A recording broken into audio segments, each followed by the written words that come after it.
ये सिंध के अंदर कोई पीर मिट्ठू है या पता नहीं, I don't know who this man is, मियाँ मिठू, मियाँ मिठू। जिसका काम, हाँ मियाँ मिट्ठू, जिसका काम ही ये है कि वहाँ जो हिंदू लड़की हैं उनको अगवा करके उन्हें बाई फोर्स मुसलमान करके तो मुसलमान लड़कों के साथ शादी उनकी कर दी जाए। मोस्टली हम खबर सुनते हैं कि लड़की, हिंदू लड़की को मजहब चेंज, फोर्सफुली मजहब चेंज करवा दिया गया। लड़कियों को ही क्यों मोस्टली मजहब चेंज करवाया जाता हिंदू लड़कों को फिर कन्वर्ट करने के बाद मुसलमान लड़की देना कोई इतना आसान नहीं ना होगा। लेकिन हिंदू लड़की को पकड़ के मुसलमान करके किसी मुसलमान के साथ ब्याह देना, तो वो तो उनके वो है कि जन्नत में उन्होंने 10 और घर बना लिए हैं, इस किस्म की सोच है। है? ठीक हो गया। तो ये वन वे ट्रैफिक ही होती है मियाँ, सिर्फ मैंने नहीं, general air marshal Asghar Khan की किताब है, वहां से आप देख लें, उन्होंने कहा है कि ये चारों जंगें हमने शुरू की हैं और इसकी कोई जरूरत नहीं थी। तो एयर मार्शल जो थे जिन्होंने पाकिस्तान की एयरफोर्स बनाई थी, ये उनका बयान है। जनरल एयर मार्शल नूर खान का है कि 65 की जंग शुरू करने के तीसरे दिन हमारे पास स्पेयर पार्ट्स नहीं थे, तो हमें भागना पड़ा, कभी चीन के पास, कभी इंडोनेशिया के पास, कि हमें हमारी मदद करें। और वो कह रहे थे कि जब इन्होंने 65 की वॉर की है तो एयरफोर्स को बताया ही नहीं है। कारगिल में क्या हुआ था कि इन्होंने तो कहा हमारी फौज तो है ही नहीं बिल्कुल। और ये तो मुजाहिदीन। तो मुझे इंडियन ऑफिसर थे ब्रिगेडियर नायर, उन्होंने कहा यार हमारे लिए मसला हो गया कि ये डेड बॉडीज पड़ी थी तो हम करें क्या, क्योंकि Pakistan was not claiming them. तो फिर हमारे यूनिट्स जो हैं मुसलमान अभी भी हैं फौज में, इंडियन कई जगह के कई यूनिट ही मुसलमानों के हैं, तो वहां से हमने मौलवी बुला के जनाजा। उनका नमाज जनाजा। पाकिस्तान में हमेशा बात की जाती है कि इंडिया में ह्यूमन राइट्स की वायलेशन हो रही है, इंडिया में मुसलमानों पे जुल्म हो रहा है, लेकिन पाकिस्तान में जो मिनॉरिटीज हैं, खासतौर पे हिंदू कम्युनिटीज हैं, उसके ऊपर सर आप क्या नजर रखते हैं? उनकी जो कंडीशन है उसके बारे में क्या कहना चाहेंगे? देखें, human rights commission of Pakistan कम से कम जब तक मैं फॉलो करता रहा हूँ, हर साल स्टेट ऑफ ह्यूमन राइट्स के एक वॉल्यूम पब्लिश करते थे। अब वो महल ऑनलाइन है, जिसमें माइनॉरिटीज के ऊपर जो जो हमले होते हैं, जो जो कानून बनते हैं जो उनके खिलाफ है, वो आपको सारा डेटा वहां से मिल जाएगा। और उन्होंने और बाकी लोगों का कि ये है कि जो पाकिस्तान के हिंदू हैं, वो almost all of them are in Sindh province. बहुत इक्का दुक्का आपको ये मिल जाएंगे लाहौर में, या पिंड दादन खान में मैंने सुना है एक फैमिली है, एक एक दो दो। तो ये सिंध के अंदर कोई पीर मिट्ठू है या पता नहीं, I don't know who this man is, मियाँ मिठू, मियाँ मिठू। जिसका काम, हाँ मियाँ मिट्ठू, जिसका काम ही ये है कि वहाँ जो हिंदू लड़की हैं उनको अगवा करके उन्हें बाई फोर्स मुसलमान करके तो मुसलमान लड़कों के साथ शादी उनकी कर दी जाए। जो मैंने सुना है कि कि बिलावल भुट्टो साहब शायद कोई कानून ला रहे हैं इसके खिलाफ। क्या वो कानून आया है या नहीं, या ये सिर्फ एक खबर थी, इस पे मैं कुछ कह नहीं सकता क्योंकि मैं पाकिस्तान के बाहर हूँ। लेकिन ना सिर्फ पाकिस्तान में हिंदुओं के साथ बुरा सलूक होता है, हमारी जो क्रिश्चियन कम्युनिटी है, एक कमजोर कम्युनिटी है लार्जली, उनके साथ भी बहुत गैर इंसानी बर्ताव होता है। और फिर वो एक ग्रुप है अहमदी या कादियानी, जिनके ऊपर भी हमले हम आम सुनते रहे हैं। हजारा शिया हैं जिनके ऊपर भी हमले होते रहते हैं। तो पाकिस्तान का रिकॉर्ड जहां तक माइनॉरिटीज का ताल्लुक है, इंतहाई शर्मनाक, and it should be condemned without any reservations. Sir यहाँ पे दो सवाल उठते हैं, एक मेरे जैसा स्टूडेंट है, जब आपने ये बात की, एक सवाल ये है कि मोस्टली हम खबर सुनते हैं कि लड़की, हिंदू लड़की को मजहब चेंज, फोर्सफुली मजहब चेंज करवा दिया गया। लड़कियों को ही क्यों मोस्टली मजहब चेंज करवाया जाता है? मतलब लेट्स सपोज एक उनकी अगर एक मेंटेलिटी है जी, हमने इस्लाम को फैलाना है, हमने इस तरीके से, तो वो लड़के जो दूसरे एज के लोग हैं उन्हें क्यों नहीं, मतलब जो टीन एजर लड़कियां हैं उन्हीं को क्यों मोस्टली मजहब चेंज करवाया जा रहा है? इसके पीछे भी कोई मिथ है, कोई लॉजिक है उनके मतलब माइंड के मुताबिक? नहीं, अपना हिंदू लड़कों को फिर कन्वर्ट करने के बाद मुसलमान लड़की देना कोई इतना आसान नहीं ना होगा। लेकिन हिंदू लड़की को पकड़ के मुसलमान करके किसी मुसलमान के साथ ब्याह देना, तो वो तो उनके वो है कि जन्नत में उन्होंने 10 और घर बना लिए हैं, इस किस्म की सोच है। ठीक हो गया। तो ये वन वे ट्रैफिक ही होती है मियाँ। हाँ ठीक है। हाँ हाँ। सर मुझे ये बताएं, इंडो जी। पाक हिस्ट्री को लेकर जो आपकी प्रॉपर मतलब रिसर्च है, और फिर आपने उसके ऊपर बहुत से ऐसी चीजें लिखी भी, और बहुत अक्सर आप अपना तजिया देते हैं, मुझे ये बताएं, पार्टीशन की अगर बात करें, 1947 की अगर बात करें, तो क्या ये डिसीजन बेहतर था? आज के टाइम में 2023 में अगर देखें, पाकिस्तान को जिस मकसद के लिए बनाया गया था, क्या वो मकसद पाकिस्तान की पब्लिक, पाकिस्तान के अदारे या पाकिस्तान की गवर्नमेंट को पूरा होता नजर आ रहा है, या एक फ्लॉप सीन नजर आ रहा है? मैंने तो अपनी जो, अगर आपने मेरी जिन्ना वाली किताब पढ़ी है और उसका उर्दू तर्जमा भी हो चुका है, जी सर। तो मैंने शो किया कि पाकिस्तान विदाउट विजन, एक सोच के ये कैसा मुल्क होगा, तो बनाया ही नहीं गया। सारी जिन्ना साहब की जो काबिलियत एज ए लॉयर थी कि ऐसी आर्ग्यूमेंट्स ढूंढी जाए जिससे कहा जाए कि हिंदू और मुसलमान कभी अमन से एक मुल्क में नहीं रह सकते। और जाते जाते अंग्रेजों के साथ अंग्रेजों को भी समझ आ गई कि इस पाकिस्तान को बनाने के बाद हम इस इलाके में अपना एक फुट होल्ड रखेंगे, और उसी फुट होल्ड को उन्होंने फिर सोवियत यूनियन के खिलाफ, जब ये अफगान जिहाद हुआ है, तो पाकिस्तान को इस्तेमाल किया है। मेरी मेरी दो तीन किताबें हैं, वो एक के बाद दूसरी पढ़ ली जाए, जी जी। तो और कोई फैसला नहीं है। बिल्कुल सर, आपने जो ये जिनाब वाली, पाकिस्तान को बनाया।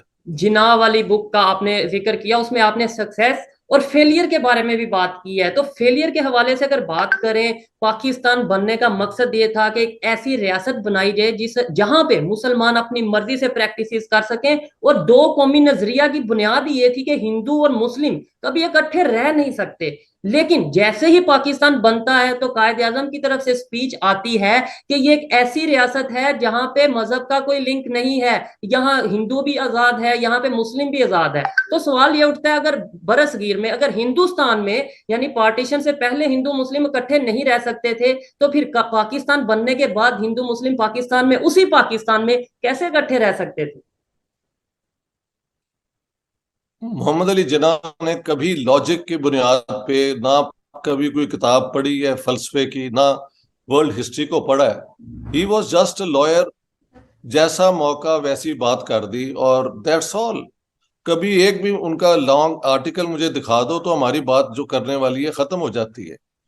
ये इतना बड़ा जो उनका वो इमेज बनाया गया है, इसी को अब वो लोग क्वेश्चन कर रहे हैं, क्योंकि सच क्या है ठीक कि है। ना कभी किताब पढ़ी, ना किसी चीज का कोई इल्म है, स्वाय के कोर्ट रूम में कैसे जजों को या मैजिस्ट्रेट को इन्फ्लुएंस किया जाए बाय क्लेवर आर्ग्यूमेंट्स। ठीक है। तो अ, तो बात यह है कि आपने बना लिया ना मुसलमानों को बचाने के लिए मुल्क, तो उसी मुल्क में से फिर जो मेजोरिटी मुसलमानों की थी, बिहार अपना बंगालियों की, उनको आपने मिलिट्री एक्शन करके अपने से अलग करवाने करने की वो सियासत की। और अब बलोचों के साथ झगड़ा, और ये जो north west frontier tribal area में सुना है, तालिबान फिर नमूदार हो गए हैं। और बरेलवी सुन्नी, देवबंदी सुन्नी झगड़ा पहले दिन से है। तो कौन सा वो मुसलमान उम्मा थी जिसके अंदर मोहब्बत और सॉलिडेरिटी थी? पहले दिन से नहीं थी। और अब तो आप हर रोज वीडियो इनके देख लें उलमा के बातें करते हुए, तो बात खत्म हो जाती है। मैंने तो ये कहा है कि जिन्ना साहब ने कभी, और वो जो 11 अगस्त वाली स्पीच है उसकी भी मैंने पूरी एनालिसिस की है, जी बिल्कुल कि सर। ये स्पीच सिर्फ इंडियन गवर्नमेंट को ये कहने के लिए कि आप वहां से 35 मिलियन मुसलमान ना निकालें, हम यहाँ पे हिंदुओं और सिखों का ख्याल रखेंगे। हकीकत में हमने हिंदुओं और सिखों का ख्याल बिल्कुल नहीं रखा, वरना 21% आबादी वेस्ट पाकिस्तान की, जो आज का पाकिस्तान है, वो हिंदू सिख होती। वो दिसंबर 1947 में 1.6% हो चुकी थी। ठीक हो गया। तो ये है हकीकत पाकिस्तान की। सर और फिर जो ये आपसे ब्lasphemy लॉ और ये हदूद लॉज, यार ये 20वीं 21वीं सदी के तकाजों के मुताबिक आप एक मेडिवल सोच वापस लेके आ रहे हैं। आपने अपनी सोसाइटी का, अपने लोगों का सत्यानाश किया है। और इस्लाम का नाम लेके जो लूट मार हमारे यहाँ पे एस्टेब्लिशमेंट इंक्लूडेड सब ने की है। लोग कहते हैं कि जी अगर आईएमएफ की लोन मिलेगी तो आप देखेंगे दुबई के अंदर प्रॉपर्टीज के रेट बढ़ जाएंगे। ये तो आम बातें मैं सुन रहा हूँ सारी दुनिया के अंदर। तो ये एक लूट मार 47 में भी हुई थी हिंदू सिख प्रॉपर्टीज की, और उसके बाद इन्होंने स्टेट के जरिए अवाम के जो हकूक हैं उनको लूटा है। और आज ना वहाँ नौकरियां हैं, जो भी लड़का है वो चाहता है पासपोर्ट बने और वो निकल जाए। कारोबार ठप हुए हुए हैं। 45% लोग बताते हैं इन्फ्लेशन है। तो ये एक ऐसा मुआशरा है जो नाकाम हो गया है। सर आपने बोला कि आपने बंगालियों की बात की कि 1971 में जो उनके साथ किया गया और फिर वो बांग्लादेश की सूरत में एक पार्टीशन हुई। लेकिन हमारे यहाँ पे 1947 से लेके 2023 तक अगर बांग्लादेश का वाकया हुआ, अगर अगर बलूचिस्तान में कुछ होता है, अगर सिंध में कुछ सिंधु देश की बात उठती है, अगर वजीरिस्तान में कहीं पे कुछ होता है, तो हम डायरेक्टली ब्लेम करते हैं इंडिया पे कि जो कुछ हुआ 1971 पे भी इंडिया ने करवाया, बांग्लादेश बलूचिस्तान में भी जो करवा रहा है इंडिया करवा रहा है। मतलब हम 1947 में अलग हो गए, उसके बाद भी हमारे माइंड में, हमारी किसी स्पीच में, हमारे किसी जलसे में कोई ऐसा मतलब पॉलिटिशियन नहीं, कोई भी ऐसा अदारा नहीं जो कि इंडिया का नाम लिए बगैर अपने आप को चला सके और अपनी नाकामियों को इंडिया पे डाल सके। क्या वजह है इसकी कि हम अपनी नाकामी एक्सेप्ट क्यों नहीं करते और उसे बेहतर क्यों नहीं करते अभी भी? बात यह है कि मैंने तो ये सारा कुछ दिखा दिया है कि देखिए, सिर्फ मैंने नहीं, general air marshal Asghar Khan की किताब है, वहां से आप देख लें। उन्होंने कहा है कि ये चारों जंगें हमने शुरू की हैं और इसकी कोई जरूरत नहीं थी। तो एयर मार्शल जो थे जिन्होंने पाकिस्तान की एयरफोर्स बनाई थी, ये उनका बयान है। जनरल एयर मार्शल नूर खान का है कि 65 की जंग शुरू करने के तीसरे दिन हमारे पास स्पेयर पार्ट्स नहीं थे, तो हमें भागना पड़ा, कभी चीन के पास, कभी इंडोनेशिया के पास, कि हमें हमारी मदद करें। और वो कह रहे थे कि जब इन्होंने 65 की वॉर की है तो एयरफोर्स को बताया ही नहीं है। चलो नेवी को भी नहीं बताया, मगर जंग में हर सर्विस को बताया नहीं। और वो कहते थे मैं तो रिजाइन करने वाला था, बट देन आई थॉट कि नेशन जो है डीमोरलाइज हो जाएगी। ये मेरी जो है गैरिजन स्टेट किताब, यार पढ़ लो, उसके अंदर बिल्कुल। सब डिटेल्स हैं। जी सर। तो इनकी जो कोताहियां कह लें, इनकी जो बैड, वो मैं कहता हूं पाकिस्तानी पॉलिटिशियंस स्ट्रेटेजिक थिंकिंग नहीं करते। They are tactically clever. Kargil कर दिया, वेरी क्लेवर टैक्टिक। बाद में उसको डिप्लोमेटिकली पॉलिटिकली कैसे हैंडल करना है, कोई पॉलिसी नहीं है। और आखिर में जाके नवाज शरीफ को मिन्नतें करनी पड़ी बिल क्लिंटन की कि हमारी जो सीज फायर करवा दें और जंग खत्म करवा दें। ठीक है। और फिर इसके बाद ये सारा कुछ होता रहा है। बलूचिस्तान में अगर इंडिया इन्वॉल्व है या कहीं है, तो उसको मैं विदाउट रिजर्वेशन कंडेम करता हूं। बट बात सुने, उसका प्रूफ क्या है? एक ही बंदा इन्होंने पकड़ा हुआ है, वो जो है, अब उसके प्रपोजल। ऊपर जो मैंने इंडियन से बात की, वो कहते हैं कि इसको ईरान से इन्होंने किडनैप करवाया है। He was there. हो सकता है वो इंडियन इंटेलिजेंस के लिए काम कर रहा हो, और ये एक मौकफ उनका है। ठीक और है। अगर वो बलूचिस्तान में था तो उस पर कोर्ट केस चला के उसको जो पनिशमेंट दे सकते थे वो फिर दे ना। अभी ऐसे। तक तो वो इंडिया, वो क्या कहते हैं, इंटरनेशनल कोर्ट ऑफ जस्टिस में वो केस है कि डेथ सेंटेंस आपने नहीं देना, तो वो भी डिसाइड नहीं हो सका। लेकिन हमारी तरफ से जितनी टेररिज्म हुई है उसका प्रूफ तो एक नहीं बेतहाशा है। अजमल कसाब तो पकड़ा गया था ना, लेकिन इसके अलावा जब इन्होंने नेपाल से एक Indian air force airplane passenger plane को अगवा करके काबुल ले गए थे और उस दौरान इन्होंने कई लोगों को मारा, वो सारों की आंखों के सामने है कि ये जैश ए मोहम्मद ने करवाया था।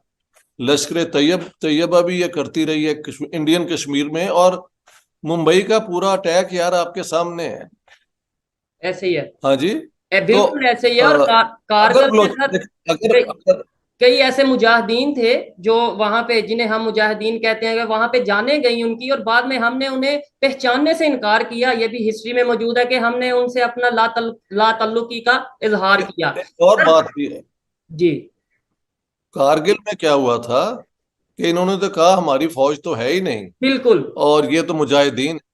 तो जब होता है कि जब लोग मारे गए ना, तो ये असूल है फौजों का, जब शाम को या किसी टाइम दोनों फौजें फिर अपने जो है ना किल्ड और इंजर्ड को उनको ये मतलब जिनीवा कन्वेंशन के मुताबिक उनको वहां से ले जा सकते हैं। तो मुझे इंडियन ऑफिसर थे ब्रिगेडियर नायर, उन्होंने कहा यार हमारे लिए मसला हो गया कि ये डेड बॉडीज पड़ी थी तो हम करें क्या, क्योंकि Pakistan was not claiming them. तो फिर हमारे यूनिट्स जो हैं मुसलमान अभी भी हैं फौज में इंडियन, कई जगह के कई यूनिट ही मुसलमानों के हैं। तो वहां से हमने मौलवी बुला के जनाजा। उनका नमाज जनाजा किया इस्लाम के मुताबिक। और जब फिर बाद में इनको अकल आई तो वो डेड बॉडीज को मैंने देखा है पाकिस्तानी झंडे के साथ, ये वो जो तरीका है फौजियों का उन्होंने वापस किया है। तो यार सुहैब, किस किस बात का तुम दोबारा मेरे साथ डिटेल्स लोगे? ये मैंने तो सारा कुछ लिख दिया हुआ है। सर हाँ। मैं डेफिनेटली, और मैंने काफी पढ़ा है और काफी इंस्पायर हूँ आपने जो लिखा, और अथेंटिक वे में लिखा, इंस्पायर हूँ। लेकिन कुछ लोग ऐसे हैं जिन तक शायद वो चीजें नहीं पहुंच सकती, तो उनके लिए हम आपसे क्वेश्चन कर रहे हैं। सर ठीक है, ये चीजें लिखी मौजूद हैं, आपने बुक्स लिखी, आपने गैरिसन स्टेट एक बुक लिखी जिना के हवाले से, और भी चीजें बहुत सी लिखी। अभी करंट जो सिनेरियो है उसके हवाले से बात करते हैं। इंडिया विजिट के हवाले से, आपने इंडिया का विजिट किया, आप पाकिस्तानी हैं, आप मुस्लिम भी हैं। आप जब वहां पे गए आपको कैसा ट्रीट किया गया? आपको मतलब क्या कहना चाहेंगे इसके ऊपर? बात यह है कि मैंने तो अपना मोबाइल सुनना शुरू ब्लॉक करता जा रहा हूँ, इतने फोन आ रहे हैं, दावतें कि हमारे पास रहें, हम चाहते हैं कि आप इंडिया पाकिस्तान इन दोनों मुल्कों के हालात अच्छे हो जाएं। हम जब देखते हैं कि पाकिस्तानियों का इतना बुरा हाल है तो वी ऑल्सो फील गिल्टी और हमें कुछ ना कुछ करना चाहिए। तो मैं तो पूरा पंजाब इंडियन पंजाब वहां से फिर के आया हूँ, और हर जगह पे मैंने इतनी गुडविल देखी है कि उसकी हद ही कोई नहीं।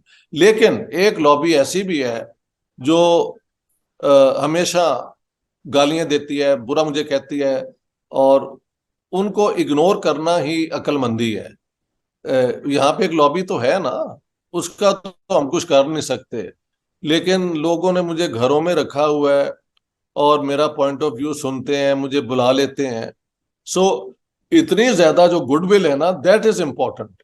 Definitely definitely. और हाँ। नेगेटिव लोग तो दोनों हाँ जगह जी। पे मौजूद हैं, वहां पे भी शायद होंगे, यहाँ पे भी बहुत से लोग हम आए दिन फेस करते हैं, नहीं, बहुत से शायद लोग। नहीं, यहाँ पे भी है, बिल्कुल है। बिल्कुल। बिल्कुल अच्छा। यहाँ पे भी है। लेकिन हर जगह पे जहां मुझे वेलकम किया जा रहा है वो एक के बाद बहुत अच्छे लोग हैं, ये फर्क है। ठीक है। अच्छा, जो मेरे देखने वाले हैं मैं उन्हें बताता चलूं कि अभी प्रोफेसर साहब, डॉक्टर साहब वहां पे मौजूद हैं। उन्होंने जो बताया इंडिया विजिट के हवाले से वो आपके सामने है। एक इब्रार यूट्यूबर हैं हमारे जो कि बाइकर हैं, उन्होंने विजिट किया और उनकी वीडियोस हमने देखी। जिस तरीके से उन्हें जो सा इस्तकबाल किया गया, जिस तरीके से उन्हें वेलकम किया गया, वो हमारे सामने है। फिर न जाने क्यों ये बात पाकिस्तान में फैलाई जाती है कि इंडिया वाले पाकिस्तान से नफरत करते हैं, इंडिया में मुसलमानों पे जुल्म हो रहा है, इंडिया वाले। सर कश्मीर के हवाले से मैं बात करना चाहूंगा। कश्मीर के ऊपर आपकी क्या ओपिनियन है? जो कश्मीर कश्मीर कश्मीर 1947 से लेके आज तक हम ये नारा सुनते आ रहे हैं, कश्मीर बनेगा पाकिस्तान।